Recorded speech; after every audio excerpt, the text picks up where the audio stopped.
course, welcome back away from Nigeria Volleyball Premier League. We're straight up to Nigeria, the Super Eagles of Nigeria, and we'll be able to look into two games so far in international windows for the FIFA World Cup qualifiers against Lesotho and as well as Zimbabwe, where they played out a goalless, a one-all draw in both occasions. But before we delve into that, just joining us, ladies and gentlemen, is the man who really has been a very familiar voice on the show, a very familiar face on the show, and of course, very contributing on the show. Ladies and gentlemen, Maxino Dixon. Sean, it's great to be here. Though, of course, we're not too happy with what we're seeing. Super Eagles are not really making us happy, honestly. Let me just get in because, of course, you already have spread your emotions around. The Super Eagles unhappiness around. Yes. What does this really mean to 200+ million people? It's really painful because of the quality of opposition that we are not able to dispense with. Now, if it was, say, we played Ghana, yes, we'll be angry, we'll be upset, but Ghana is a formidable opponent any day. If it was Cameroon, traditional customers. If it is Egypt, I mean, they have the records there. But Lesotho, 145th in the world. 53? 153 in the world. Then Zimbabwe, 125. Like, how do you explain that? Like, you saw what Ivory Coast did to Seychelles. They put them to the sword.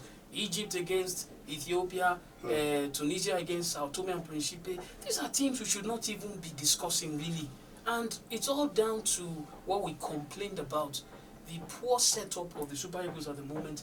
The very poor quality tactical management that Jose Peseiro has put in there. You asked him the question, I do recall, you asked him about the team not being able to put their chances away, and he batted it away.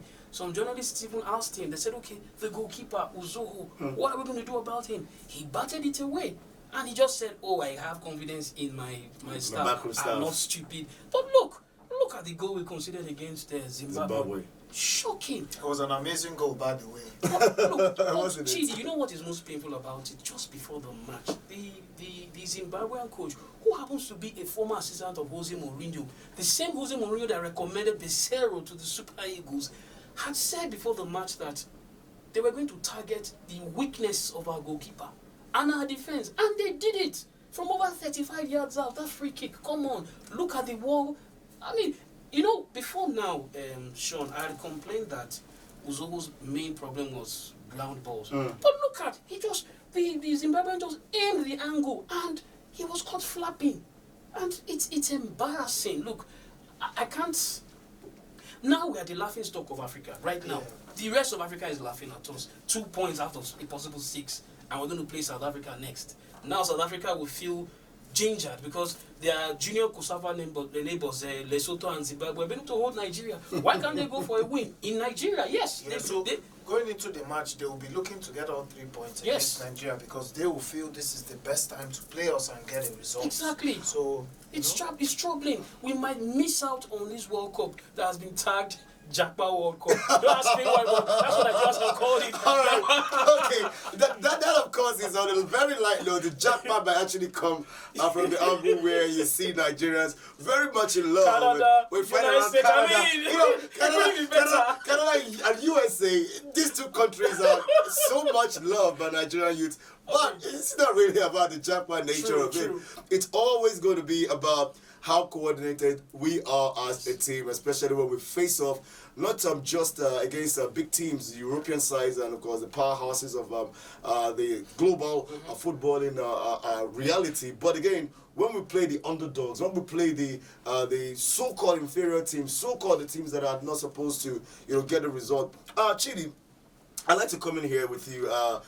27 shots against Guinea-Bissau, because another really lowly rated side, we couldn't get a result. They even took all 3 points away from Nigeria during the African qualifiers. 27 shots in that match, and we couldn't score a goal. Against Lesotho, 29 shots. We only were able to score 1 goal, and it was even by a defender. And now you see our forwards at the final third. All they do is when they get closer to that area, when they're supposed to poach past the goalkeeper, they just get selfish. They just don't communicate, they just waste chances. Chidi, talk about management. What is the management, or what does the word management mean amongst our forward from the fold of Jose Peseiro? Right now, I think Peseiro is going through a lot. He's having some issues with the NFF, with the management of the Super Eagles.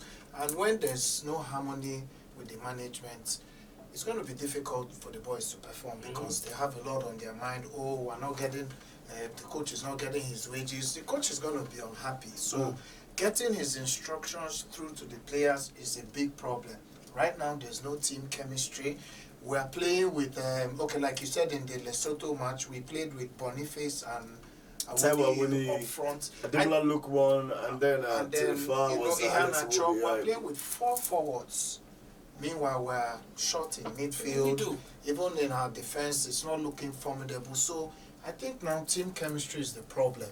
Because playing the 2 big strikers, they are very similar. So playing them as in a 4-4-2, it can't work in this team. We need to go back to our 4-3-3 with our 2 wingers and our big man up front because that is the way we have been successful in the past years. So this formation, it cannot work with Frank Onyeka in the middle.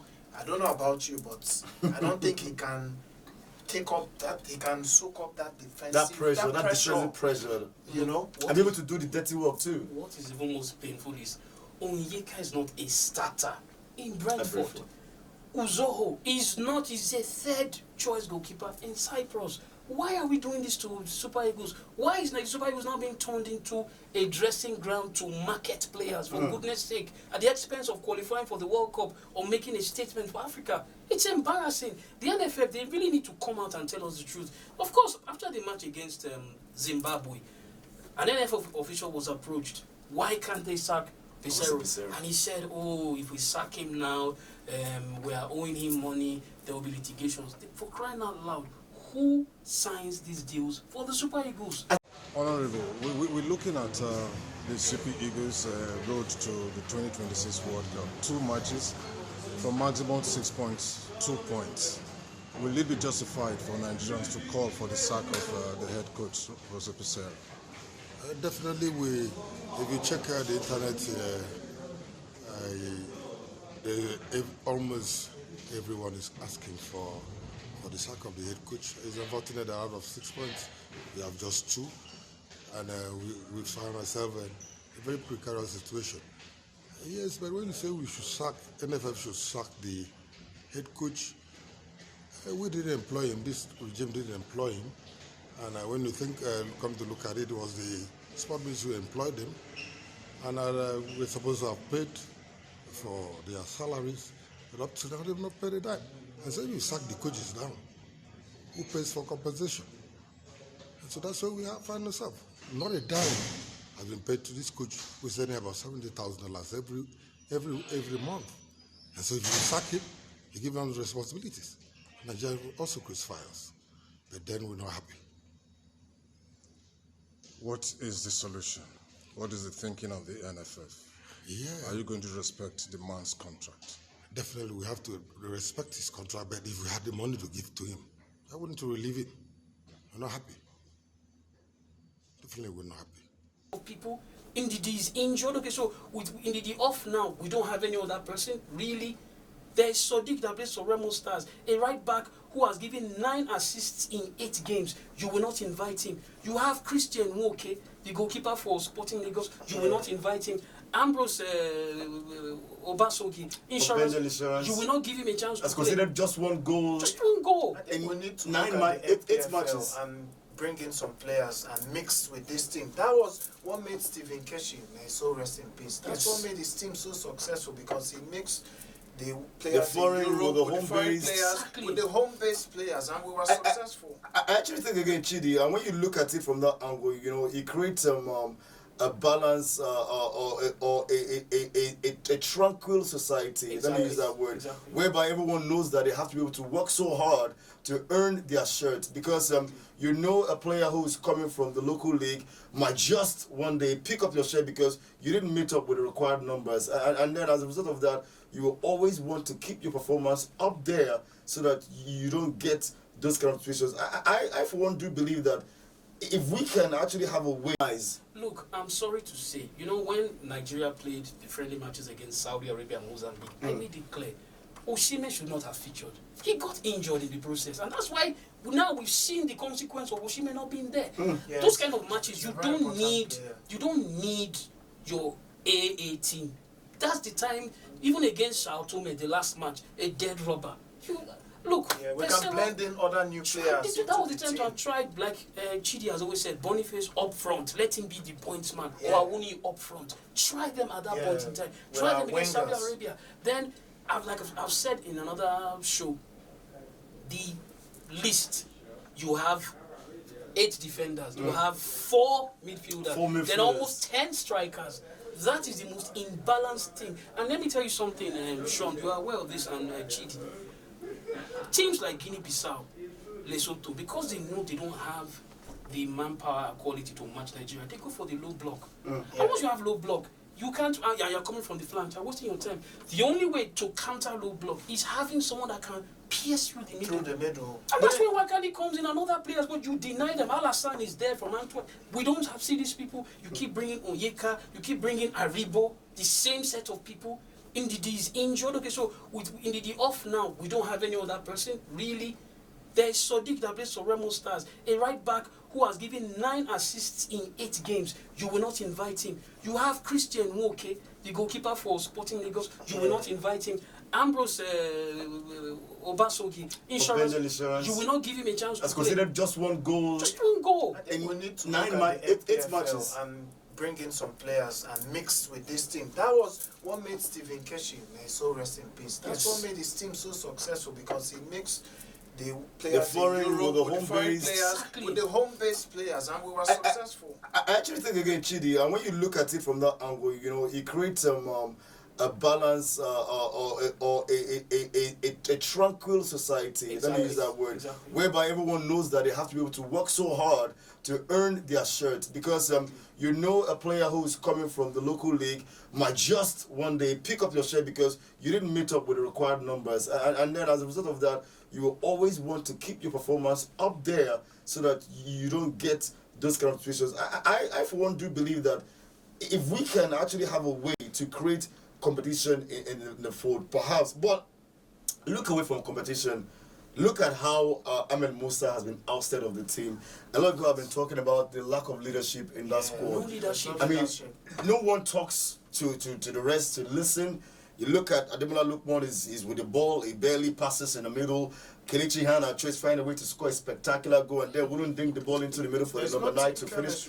And you look at how all of that does pan out. There was a time Victor Osimhen came out to say that Ahmed Musa has been a sense of, or a part of motivation, encouragement to this, holding this side together. Yes. And that they kind of need him in the squad. He might not say everything, okay, but the little he has said, I mean, a whole lot. Yeah, he might not even get to be a starter, but him being there, his presence alone, he's a positive vibe. He is a positive person anytime, any day. And I'm really surprised he wasn't invited. The other guy in the middle that plays for Udinese, Ekong, was also not invited. So we were really lacking leadership and experience. And the truth is, most of these guys are Europeans. Most of them, Teller, what's his name, Lukman. They've not grown up here. And look, what I like it to know, when you're playing against teams that have nothing to lose, like Lesotho, you need that ruggedness. It has been missing. It has been completely missing in the 2 games. And look, we're in trouble. I'm not going to deny. We're in real trouble, because how can it be that FIFA would have increase the teams to 48. Africa will have 9 teams, and Nigeria may now not be able to go straight. We have to go through. I can't even start to imagine that, because that would be the kind of disappointment that I won't be able to, bottom up in my belly, understanding that we couldn't even make it to Qatar. And again, is this going to be another one to miss out of? And remember, Ben is warming up with Janos Raw. He has a score to set to. So it's a serious issue. Some tough games ahead. These are the South issues. Africa, These are the serious issues. Benin, So it's gonna be really Benin tough. will be tough. Benin will be because they are like it's like Nigeria playing against Nigeria. And General has got some score really to settle. Even after the match against South Africa, he still mentioned the Super Eagles. So you know that guy is pained. He is still bitter that Nigeria let go of him, and he will do everything to prove it. But now, can I ask you quickly? If we imagine we had General as our gaffer now, would you have any issue? I mean, of qualifying. I mean, we could recall that the days of General, that permutation, that time we jack out our calculators and start doing the number work and all of that. That rigorosity. reduced. It did reduce, but could it have been better with General? Well, it's been 2 years since we sacked him. We're getting to 2 years now. And frankly, when he was sacked, I was very happy because at that time, I felt he was pretending over the decline of Nigerian football. The truth is that the decline in Nigerian football started with General, especially after the 2019 African Cup of Nations. If you remember, before the 2018 World Cup, the Nigerian team was vibrant. You saw the way we qualified with 3 matches to spare. We've never done it. But after Russia 2018, I don't know what he started doing, but the team just started dropping. And he was very stubborn. And was very stubborn with some of his decisions, the kind of players he was inviting. Osimhen didn't even get a look in. Look, the truth is, I think after General, Nigeria should have at least gone out to look for, if we insisted we wanted to get a foreign coach. They are quality coaches that are not expensive. Look at Avram Grant. He's coaching Zambia. Rene had been there for years. We didn't take him. Who else again? Ghana's coach. Amazing. Chris Hilton. Yeah. He's there. Doing great work. Then for them. the coach of Gambia, the Belgian, he's there. We did not take all these people. You went to get Pesero that has a very bad record. I mean, it's painful. And like you said now, if we sack him after the Nations Cup, what did we do? 4 months to meet in South Africa. So much at stake now. So much at stake. So it actually does seem like right now we cannot sack General. Not General. Jose Pesero. Yeah, it's not even an option. How do we? Because it's also our country and it's also our team and it's also on us to succeed. So how do we help Jose Pesero and this crop of Super Eagles succeed? Do we start looking at the midfield? Do we start talking about bringing in leadership? Chidi, do we start, especially the players like Kelechi Nwakali doesn't get a call. At all. Leadership like William Trustekong doesn't get in. Ahmed Musa, captain. Be recalled. What do we need to do, Chidi? We need first, it's from the management. I don't know the issues going on with Raw and the NFF management. You mean with Pesero? With Pesero and the NFF management, but it needs to be settled for the harmony of this team because it's part of the team chemistry. Everybody is happy. The players are happy. The technical crew, they will be happy. They will be playing well. We need to bring back the leadership in this squad, and we need to give another goalkeeper a chance. Another goalkeeper needs to start, but we don't have time right now because the AFCON is going to start in less than 2 months. So I think we're still going to have to stick with Uzoho for now. But the coach needs to step up. Team selection, formation. That's what we have to focus on. But can we first start off by dropping Uzoho? Let's just agree. Yeah. Uzoho, you've done your bit, take a bow and leave. Go and sort yourself out. Remember, this is the same thing Clemens Westerhoff was doing with Aloy Agu those years. He kept insisting until the Nigerian media had to almost hound him. First by bringing Wilfred Abonibare, then eventually from the wilderness, Peter Rufai, and you saw where that took Nigeria to. So I think we have to really do something. The Nigerian media, Nigerian fans, for now we cannot sack Pesero, but we have to mount serious pressure. Uzoho must go. It's that serious. We need to give a goalkeeper from the Nigerian Premier Football League a chance. Yes. There are so many good shout-outs for good, promising goalkeepers like the Nwoke goalkeeper that plays Sporting Lagos, Christian Nwoke. Then even there's this new guy now, Kingdom Usai of Doma United, that has taken the Premier League. They are topping the Premier League table. Kingdom Usai, that's a very good goalkeeper. But we're not saying Does Pesero watch our league? Does he watch our league at all? Does Pesero watch our league? Really? Does he watch the Nigerian Premier Football League? Because I recall that during the presser, before that game against Lesotho, one of the journalists questioned him and asked and said, Pesero, you are having goalkeeper issue right now, and you are the home of one of the best goalkeepers of the Super Eagles of Nigeria in history. Talk about Vincent Enyama. Have you ever given any chance to contacting him? Could he come out and help you? Could he be part of your backroom staff? And Pesero came out and say, I don't know him. Who is Vincent? Who is Vincent Enyama? I don't know him. And I trust my backroom staff. So that's a lot to really worry about. But let's move away from the Super Eagles conversation and take it straight to our Super Ego conversation. Talk about Victor Osimhen, who has just been enlisted in the final shortlist of the Confederation of Africa Federation Football, Confederation of Africa Football. Talk about CAF Player of the Year 2023. Osimhen has been shortlisted amongst 10 or rather 9 other players. Chidi could help us with the names. Yeah, some of the people he's up against is up with the amazing Riyad Mahrez, who plays for Algeria. Now he's in the Saudi Pro League. Then we also have Andre Frank Anguissa, who plays for Napoli and Cameroon.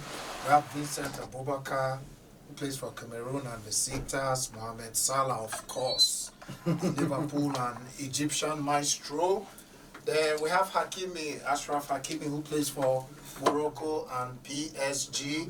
We have Sofiane Amrabat, the defensive midfielder, who plays for Morocco and Manchester United. We have Yassine Bono, the goalkeeper from Morocco, who plays with Al Hilal in the Saudi Pro League now. Then we have Yusuf El Nesri, the striker from Morocco, who plays for Seville.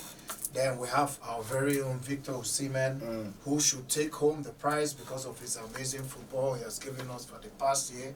Then we have Sadio Mane, who is last on the list, who plays for Senegal and Al Nassr in Saudi Arabia. Amazing competition right there. Well, it's a lot of competition out there for the 10 players who are being enlisted for the CAF Player of the Year award. We have our very own Victor Osimhen. But Chidi, let me ask you very quickly, looking at all these 10 players, or let's say the other 9, whom would you say are the prime competitors against Osimhen to get in this gong? I would say the only competition he has on that list has to be Riyad Mahrez, because Riyad Mahrez and Salah.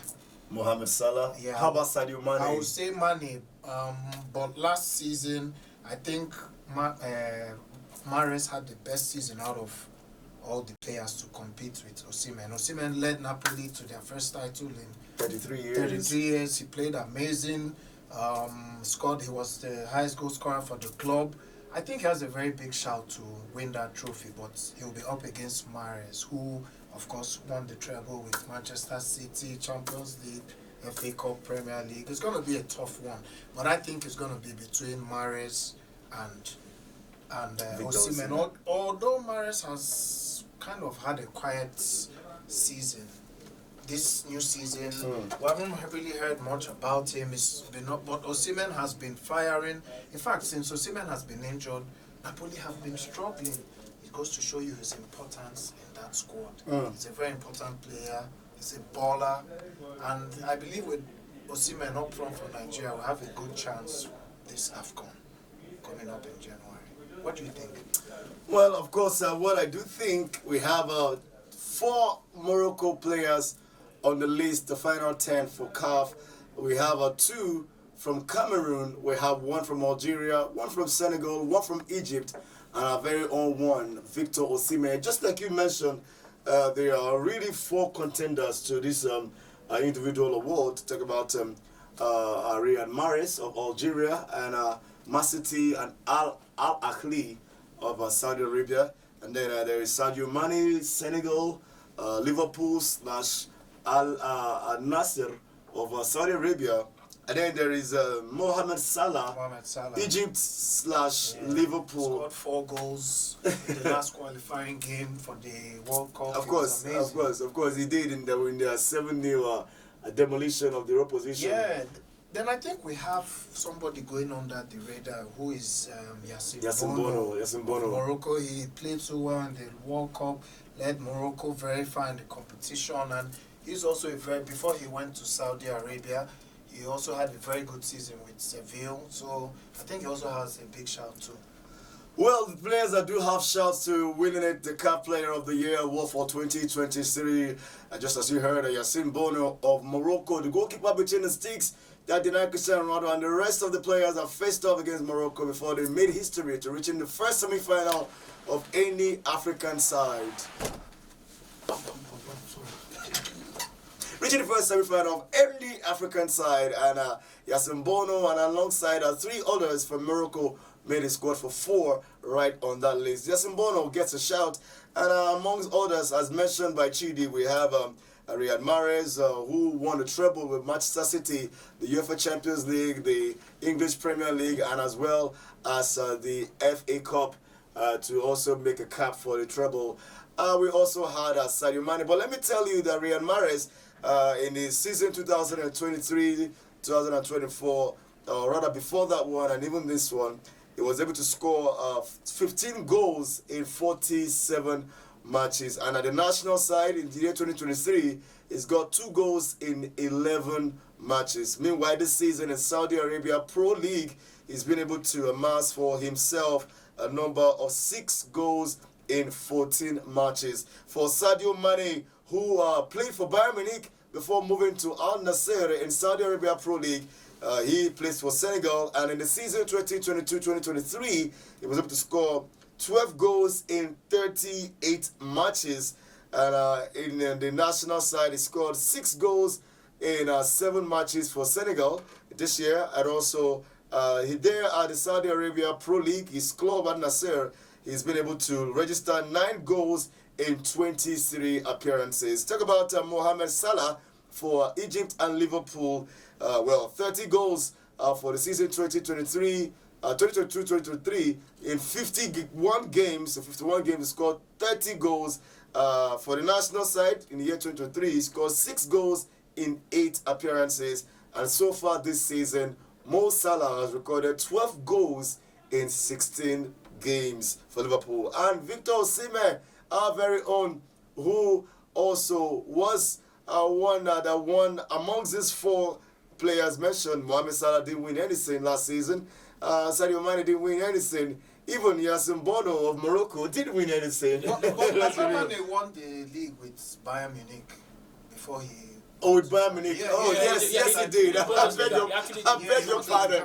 I do beg your pardon. Of course, Sadio did. But Sadio is not one really in the thick of the conversation. He's not really in there. His season was marred with controversy. With had a fight with a teammate. He had a fight with a teammate. I think that was Leroy Sané. Leroy Sané. So he really kind of brought a conundrum that raised some very, very critical conversation around his career. But Victor Osimhen, like I told you, was able to score 31 goals in 39 matches last season. Amazing, also, amazing. I'm telling you, really amazing. I really standout African player. And he was also the highest goal scorer for the AFCON qualifiers. Yes, with 10 goals, although in the AFCON qualifiers started 2022. About 5 games, 5 goals in 2023 for Nigeria at international side. 6 goals already this season in Serie A's 8 games that Osimhen has played. And Osimhen was not only able to win a cup for Napoli, he was also able to win the Serie A title. He won a double for Napoli last season, and with the Serie A being won 33 years after, making that history for Napoli after Diego Armando Maradona did it in 1990. Ladies and gentlemen, this is where we have it. These are the huge contenders, or rather the prime suspects against Victor Osimhen. Mazino, where do you see the pendulum swinging for the CAF Player of the Year awards? Frankly speaking, if we are to be very objective without any bias, definitely it would be Victor, because the impact he made in Italy is something that the impact, the last time we saw this kind of thing was, like you said, when Diego Maradona did it with the same team, and it reverberated across Europe. He was also the highest African goal scorer, remember, in Italy. So he broke many records, let's be very honest. And for Salah, well, nothing different. Liverpool didn't really come to the party. You can say, okay, he's been scoring now this new season, but if we do take the whole calendar year, definitely it's Victor Osimhen all the way. But I feel in the Moroccan goalkeeper, his exploits were in 2022 with Morocco. Now, I know Morocco will likely definitely win the African Team of the Year, definitely. They should. They should. But in terms of who individual brilliance. it's Victor Osimhen. I mean, quality striker, hungry, passionate, hustles the ball, can go into a playmaking mode. It's not your traditional 9 that sits and waits. And waits for... If he doesn't get the ball, he will go back and retrieve it, and it can even be a foil. In other words, bring others into play. He's the complete package. Yeah, he's give it to him. Perfect. Give it to him. He's good in the air. Give him his flowers. It's Victor all the way. Osimhen does deserve his flowers, and of course the accolades. Well, he's even deserved more. Well, let's also look into the women category, where we have 30 shortlists. Of course, it's over here. Let me be able to mention out. Let's also tell you that Morocco in this women category also have quite a sizable number of contenders here. We have for Morocco 1, 2, 3, 4, 5, 5 players to contend against Nigeria 7. But for Nigeria, 7 players in the women's initial list. Well, of course, with Nigeria getting into where they did, going to the World Cup and playing out the way they did. Nnadozie is being one goalkeeper. A lot of people are talking about if only it is possible to exchange the women goalkeeper for the men team. Maybe Nigeria I will take Nnadozie anytime, any day. I know she will save most of those shots. But look, let's begin to her. Nnadozie at the World Cup, she was outstanding. Absolutely. In Paris. Paris FC. For the first time they qualified for the UEFA Champions League. All kudos to Nnadozie. So she has a shouting. Asisat is doing her thing, just tearing the net for Barcelona, and she led Nigeria at the FIFA Women's World Cup. So it's Nigeria all the way, no question about it. It's coming home. Now, wouldn't it be nice if both the male and female awards come to Nigeria the same calendar year? I think it was just asking, would it be nice for Osimhen and Oshoala to win the CAF Player? Oh, no. Nnadozie right. Probably Asisat will get it. Well, Asisat is the 5-timer African Player of the Year, a record breaker already amongst the men and the women. The only player to have that accolade. That is Asisat Oshoala. We are proud of her. Back-to-back champion of the UEFA Champions League for the women category. Of course, Asisat Oshoala is one of the best goal scorers alive. And I can say that again. And I'll say it again. And let's tell you that she is also on this list amongst the 30 men in the women category. We have, of course, Nigeria, Asisat Oshoala for Nigeria and Barcelona. Not forgetting Chiamaka Nnadozie, the name we've been making talks about. This lady is just phenomenal, absolutely sensational. It's just a class act set apart. Chiamaka Nnadozie, between the sticks, she's just incredible. Magician when she is just there. We have Christy Uchebe, who plays for Nigeria and Benfica in Portugal. We also have Osinachi Ohale for Nigeria. She played for Alaves before moving to Mexico for Pachuca. Well, we have Rashidat Ajibade. They call her Mommy G.O. Yes, so you need to watch her on social media. You need to see what she does. She's preaching. Oh, Lord. She's goofing around and she's doing her football. She's a complete package. I'm telling you, and I love to call her the pretty lady in blue hair. Very because pretty. She's pretty in character, pretty in look, pretty in performance, and she's got blue hair, and she's just pretty that way. She makes having blue hair pretty, actually. She gives it a new meaning, honestly. Maybe we need to change the color of Uzoho's hair. Maybe it might play better or something. I don't know. Just maybe. Maybe I'm having the truth. But let's tell you that Rashidat Ajibade is on this list as she plays for Nigeria and Atletico Madrid. Tony Payne Spain, Seville.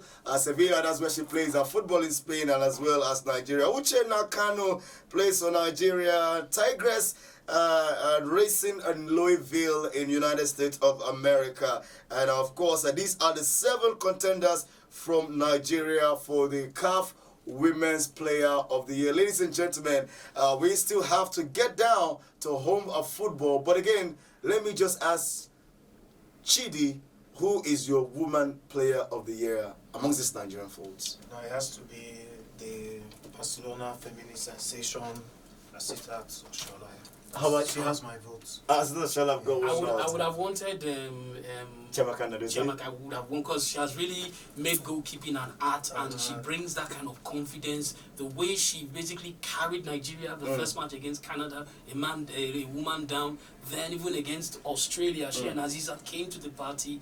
And look, she has been sensational. But I know based on statistics and all that, most fans will say Azizat. So if Azizat wins, I won't be surprised. So my own is, my heart is Nadozie, but my head is Azizat. I kind of like that, right? I do really love that. But you can also let us know who your CAF Player of the Year is in the men and the women category. Don't forget, we are on every social media platform you can ever find on the planet, be it on X, Instagram, Spotify, YouTube channel, Facebook, Snapchat, wherever you plug on.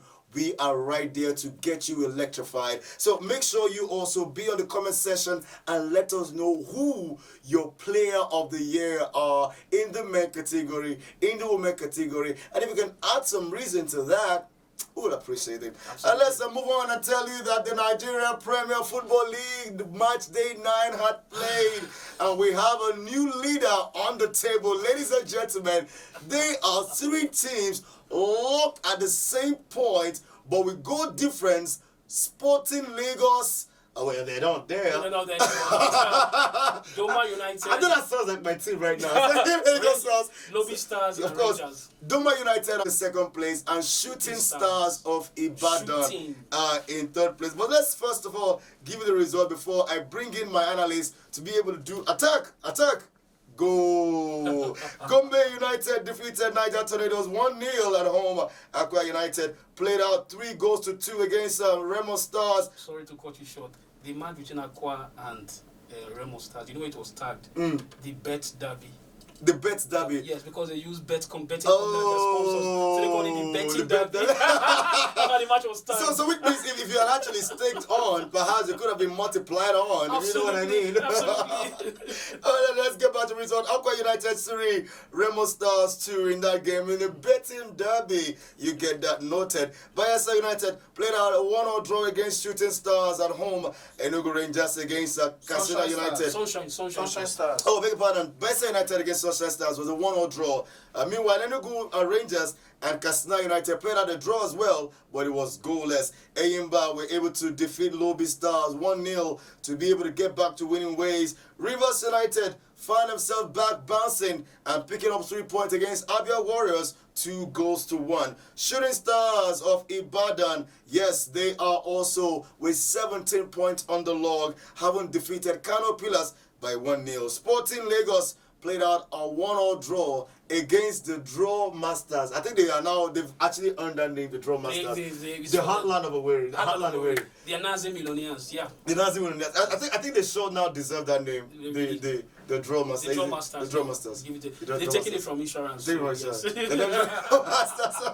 Let's give you the table and tell you that the Draw Masters, out of 9 games, have been able to record 6 draws. That is Heartland of Owerri, and they are the bottom of the table, right at position number 20. On number 19 is Niger Tornadoes, and they have 8 points out of 9 games. In 18 is Bayelsa United, 8 points out of 9 games. Aqua United in 17th position, 10 points out of 9 games, and Eyimba are in 16th. They've got 10 points as well out of 7 games. Let's give you the top 5 and tell you that on top of the table it is Doma United. They have 9 games. They have 5 for goal difference and 17 for points. And Lobby Stars also with 17 points, but haven't played 9, have got 4 for goal difference. And while with 17 points as well, Shooting Stars have got 17 points in 9 games and with a goal difference of 3. In 4th place is Remo Stars, 8 games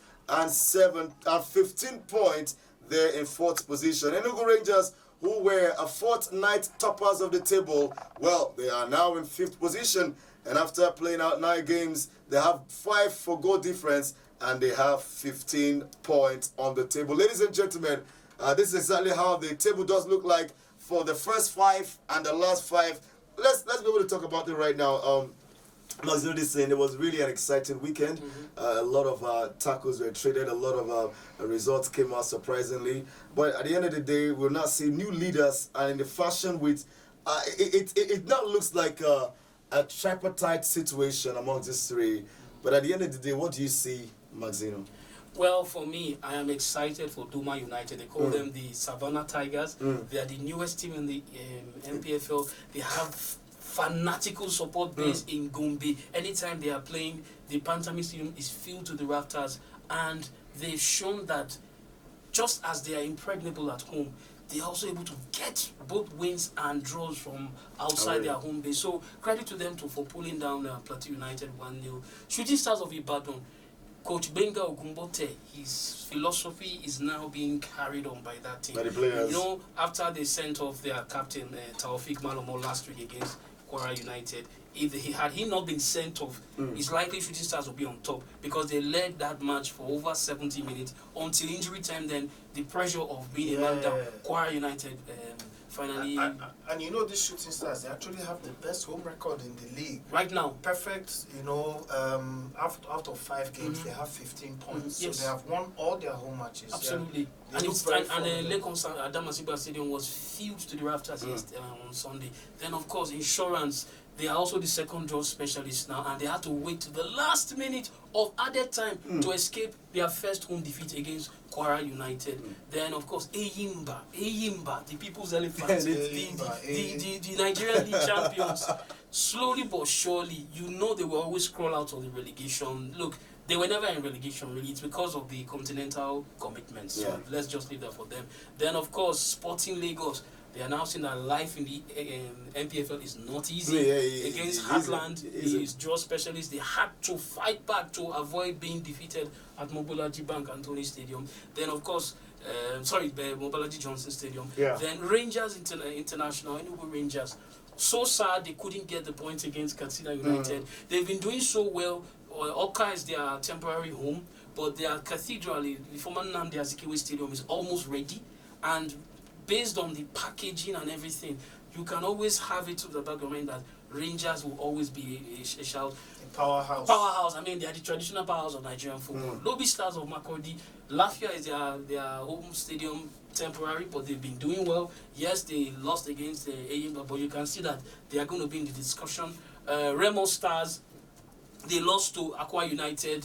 They called it the betting derby because betting companies run them, but luckily for Aqua United, it would seem, we hope, we think, that they are finally trying to turn the corner. Or whether or not, Sadiq, the right back for Remo Stars, 2 assists for 2 goals, even though they lost, making 9 assists in 8 games. That guy should be in the Super Eagles or any of the local home-based national team. His crosses are phenomenal. You need to watch his game. So that was that. Then, of course, which other team played again? Bayelsa United. We thought they had finally bounced back, having come from 2 goals down to hold Heartland, but they were held by the Akure Sharks or the Blue Sunshine Stars. So, look, Bayelsa, they have to get their acts right. If not, they will definitely be relegated. So far, so good. I think the MPFL is living up to expectations. And yeah, credit to the local league. We are getting there.